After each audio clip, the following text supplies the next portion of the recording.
الهلال كان محظوظ جدا في مباراة الهلال والاهلي في كاس الملك، يعني بدليل ضياع الفرص الكثيرة على النادي الاهلي في المباراة، فرص قدام الباب، انفرادات، لكن يعني حظ الاهلي كان تعيس في المباراة. وهو لاعب واحد في الاهلي اذا كان في يومه يفوز الاهلي، هو رياض محرز.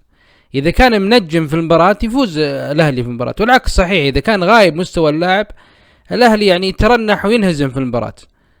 والهلال من هجمة باردة يعني غير متوقعة سجل ثيو الهدف الاول، يعني ما حد كان يتوقع انه هدف، يعني حتى حارس الاهلي مندي ما كان يتوقعها يعني.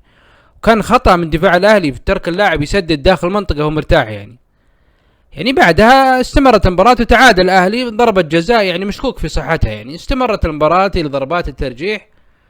وكان متوقع يعني فوز الهلال في المباراة، يعني بعد اذا وصلت لركلات الجزاء. يعني حارس الهلال بونو يعني مرعب اللاعبين جدا، يعني ما تقدر تشوت ضربة جزاء قدامك بونو ترتبك وتضيعها يعني.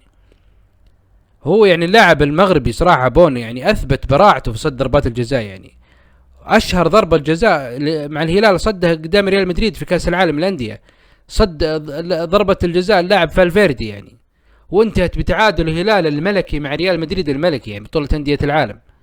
والهلال فاز على النصر في نهائي كاس الملك ضربات الترجيح، وقتها بونو صد ضربات الجزاء وابدع فيها.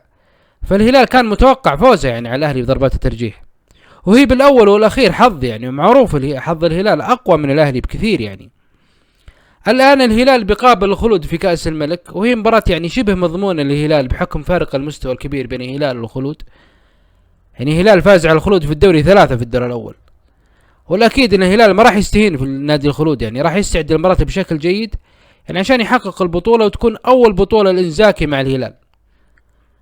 البعض يسأل يعني بعد فوز الهلال على الأهلي في كأس الملك يعني من أحق بلقب الملك، الهلال أو الأهلي؟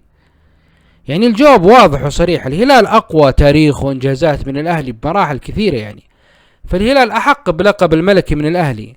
وثانيا ما في نادي ملكي يعني يهبط دوري درجة أولى، الأهلي هبط إلى أندية يلو، فما تدخل المخ نهائيا يعني نادي ملكي ويهبط دوري درجة أولى، فالهلال أحق باللقب من الأهلي يعني.